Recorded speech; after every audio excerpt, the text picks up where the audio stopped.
If you're looking for a website to get free images and videos for your content, then keep watching. So the website I'm talking about is pexel.com. And here is an account where you can create it. It's got free videos and free images for you to use on all of your content. So all you've got to do is type in the search bar your niche. All right, in this example, it's cooking, right? And here I find a number of cooking photos that I can use for all of my content, and gives you really great inspirational ideas.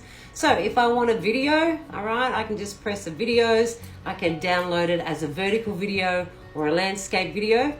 All right, so again, select the video that you want to use for your content, right? And if you want, like I've done in the past, I've done a text overlay on my videos, right? And a call to action at the end of the video, and then just simply uploaded it. So you can go and check my account, have a look at the cooking video that I did, right? So you just download it here and then just reference the artist. This one is Cotton Bro, and you can just save it onto your laptop, save it onto your phone.